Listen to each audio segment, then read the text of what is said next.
Rinadda saba Oromoo Wallootti jiraattonni aanaa Jiillee Dhummuugaa ho'imanneef yaada kennan aanaa Jiillee Dhummuugaa ganda baxxee Araddaa Gooroo jedhamurraan kaleessa waaree booda humni shororkeessaa faannoo humna haaraa fi meeshaa gurguddaa dabalachuun dhukaasa bananii ganda baxxee qabatanii turanii jedhan. Birmannaa hawaasa bal'aa aanotaa fi gandoota dhihoo irraa taasifameenis qonnaan bultoonni Walloo battala qaqqabuun humna shororkeessitoota faannoo fi milishaa Amaaraa ganda isaan qabatan keessaa baasuu himan jiraattonni. Shororkeessitoonni faannoo fi milishaan Amaaraa aduu dhiitu laallachuun soora saa 11 keessa dhukaasa banuu himu. Godina Kamisee aanaa Jiillee Dhummuugaarratti waraanni nurraa dhaabbatuu dide kaleessa baadaa saa 11 nurratti bane. Baadaa saa 11 nurratti baneeti ogaaduun qabbanootte godatti ol dacha'ee nurraa dhaabbatee halkan ibsaadhaan nutti wararaa godhee nuyi akkuma bobbaaneen aluma jirra alumatti ofirraa ittisa goonee halkan sa'a 5tti deetee dachii qabannee lafa qabannee of duuba lallaba dabarfannee ijoolleen ganda keessa kan jirtu nurratti gadi baatee isa sa'a 5tti efaa lafa qabanne amma addaan hin baane. Gandi baxxee wiixata darbe bakka haleellaan humnoota kanaan itti raawwatame waan tureef jiraattonni yeroo sana achi turan kaan rukutamanii wal'aansarra kaan ammoo namoota lubbuun darbaniif taaziyaarra waan jiraniif humnoonni shororkeessitootaa kun carraa kanatti fayyadamuuf garasiin haleellaa akka eegalantu himama. Humni shororkeessitoota faannoo fi milishaa Amaaraa kun konkolaataa 7 waliin bakkicha buufachuu fi meeshaa lolaa ammayyaa ta'e dhukaasaa turuu isaanii jiraattonni himaniiru. Waraanni humniti addaatii fi uummanni amma faannoo janiin meeshaa gugurdaa kana itti gadi nutti dhiise eeggadda silaa dhaga'uun dhabdanii nu cafaa toole ammas kunoo eda nutti deebi'e makiinaa 7 nutti fe'e irra keessarra qabeeti mootummaan kililii naannoo Amaaraa itti hidhee waan gadi nutti dhiisuuf irraa wallaalle daangaa takka hin dabarre addunyaa takka jalaan oofne nu cafee shanyii daguuggaa waan nurratti ofuuf wallaalle nu iyyuu qabdan gadi baatanii. Haleellaan irra deddeebiin isaan irratti raawwatamu kun lola sanyii duguuggaa Walloo keessaa Oromummaa buqqisuuf taasifamaa jiru ta'uu himu maanguddoon Oromoo aanaa Jiillee Dhummuugaatii OMN'f yaada kennan. Hanga yoonaatti qonnaan bultoonni Oromoo birmannaa godhan ganduma sana keessa buufatanii jiraachuu himuudhaan humni shororkeessaa faannoo fi milishaan Amaaraas da'oo yookaan mishigii keessa jiraachuu dubbatu. Deeggarsi Oromoo maraa akka isaan barbaachisu kan himan hawaasni aanaa Jiillee Dhummuugaa aanicha keessatti keessumaa daa'immanii fi dubartoonni yeroo ammaa kana rakkoo keessa jiraachuu ibsanii jiru. Wallagga Bahaa aanaa Galiilaa keessatti waraanni mootummaa hawaasa nagaarraan darara hamaa geessisaa jira. Sanbata guddaa darbe qofa ijoollee barattootaa 5 ganda muka arbaa diimaa jedhamu keessatti bakka tokkotti fixee jiru. Jiraataan aanicharraa OMN dubbise. Egaa guyyoota darbanii gaafa sanbata guddaa irraa kaasee gaafa bultii 2 lubbuun barattoota naannoo keenyarra jiran lubbuun 5 akka darbanii beekamaadha. Tola Gonfiyaa kan jedhamu tokko, Bushaa Nagaasaa kan jedhamu, Warqinaa Tamasgeen kan jedhamu fi akka kanaallee maqaan isaa ammaaf kan hin beekne lubbuun 5 akka darbanidha. Kan isaanii ajjeesu qaama mootummaa kan ta'e. Badii kana kan raawwachaa jiru humna raayyaa ittisa biyyaatii kan jedhan jiraataan kuni qabanni kana ammoo waraana bilisummaa Oromoo sakatta'uuf akka ta'e dubbatan.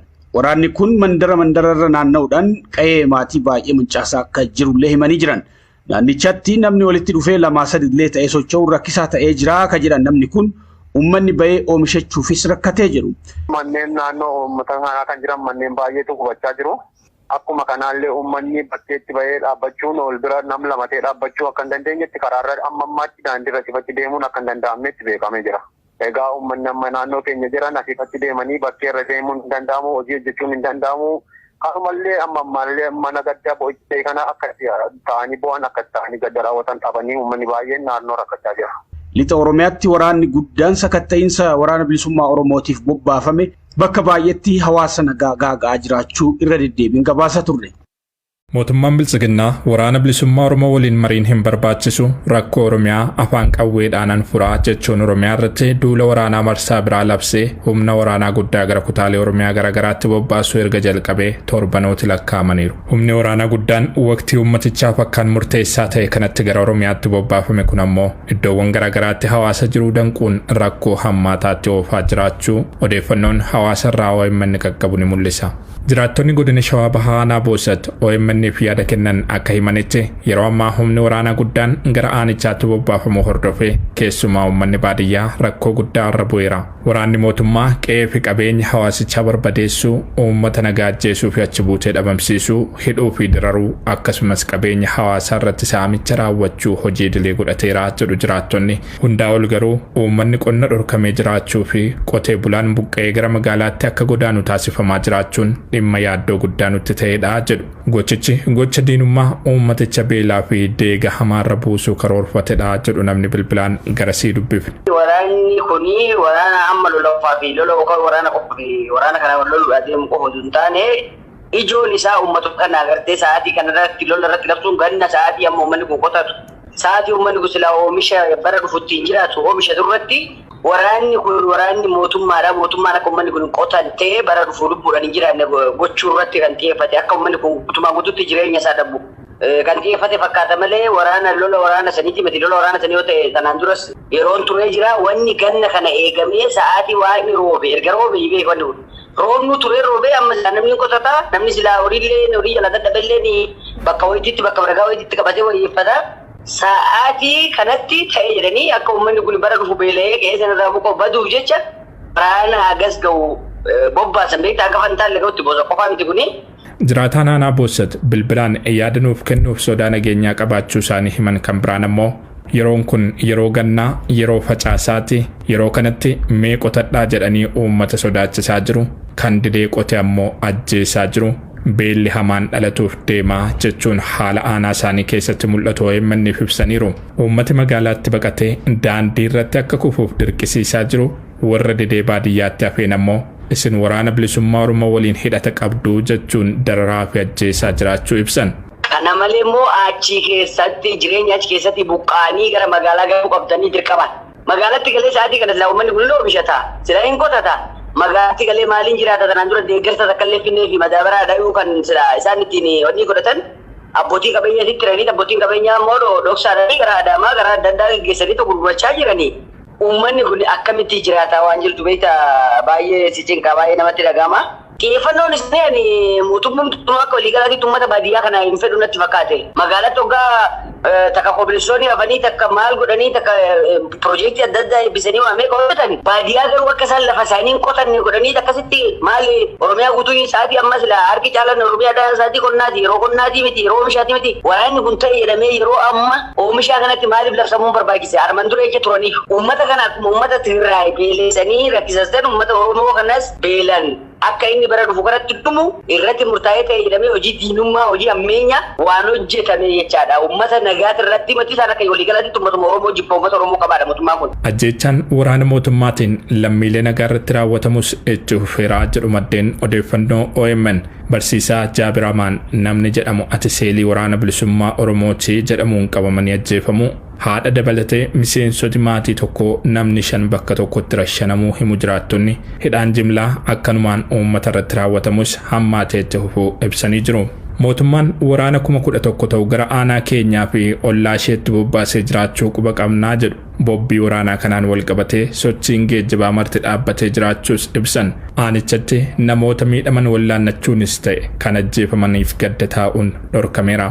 Gama biroon yeroo uummanni aanichaa qotachuus ta'e daldaluu dhorkamee egereensaa balaarra bu'ee jiru kanatti humnoonni Amaaraa daangaa cehuun ganda Borcataa jedhamu weeraranii humnaan qotachaa jiraachuu himu jiraattonni gocha humnoota Amaaraa kana dhaabsisuuf garuu tarkaanfiin fudhatame hin jiru jedhan. Gama naannoo maratti wallangeessuun gara Borcataatiin lafa uummanni keenya armaan dura qotataa ture waraanni Amaaraa achiin gad bu'ee waraanan salphaa saniin qabatee uummata irraa buqqisee qotatee sanyii facaafachaa jechuudha sa'aatii ammaa kana. Uummanni akka ofirraa illee mootummaan duuba shaneen achi dhuftee jechuudha. Kanaafuu uummanni sodaatee lafa isaatiin gadhiisee sirbaa gammadaa qawwee dhukaasaa akkasitti qotachaa jiru warri itti bu'anii tola qotan dura uummanni keenya qotatee irraa oomishudha. Waliigalaan egereen uummata aanichaa balaarra bu'ee jiraachuu ibsuun mootummaan qonna dhorkee uummata beelessuun dhaabbachuu qaba. Waraanni yeroo murteessaa kanatti uummata irratti bobbaafamee bahaa gala dhorkee jirus nurraa ka'uu qabaa jedhan. Uummanni Oromoo keessaa fi alaa quba wal qabaachuun hawaasa jiruu dhorkamee egereensaa balaarra bu'ee jiruuf sagalee akka ta'u gaafataniiru. Naannoo Beenishaangul Gumuz godina Matakkalitti itti gaafatama waajjira barnoota aanaa Dibaatee ka turan obbo Kwaalii Baanee waraana mootummaatiin addababaayitti rashanaman. Obbo Kwaliin itti gaafatamaa waajjira barnootaa aanaa Dibaatee ta'uun waggaa 2 erga tajaajila turanii booda sochii finxaaliyyiin Amaaraa Matakkal lafa Amaaraati jechuun eegalan dura dhaabbattee jirtaa jedhamuudhaan hojii isaanii irraa qabanii hidhaman. Obbo Kwalii baanee yeroos uummata gumuuzii mormiif kakaasteetta jedhamuudhaanis bakka hojii isaaniitti qabamanii harki duubatti hidhamee reebichamaan irratti raawwatamuudhaan hidhamanii akka turan himu maddeen odeeffannoo OMN. Ergamaniidhaatii baanii ammoo qabsoo hidhannoo dhalattooti gumuuz taasisanitti makamuudhaan bosona akka turantu himama. Tibbana mootummaan araara buufna jechuun obbo Kwalii baanetti jaarsummaa ergeen booda amansiisee bosona akka deebi'an taasisuu ka'ima maddeen OMN araarri jedhame garuu shiraaf ture jedhu. Obbo Kwaliin mootummaa amananii bosona deebi'anis qaamni mootummaa waadaa isaa nyaachuudhaan addababaayitti baasee akka isaan rashan himan. Mootummaan adeemsa araara buusuu shiraaf olfatee qabsaa kana itti sakaaluudhaan haala sukkanneessaan galaafachuun fuulduraafuu walamantaan akka hin jiraannee fi rakkoon biyyattii mariin akka hin furamne kataasisuu jedhamee jira.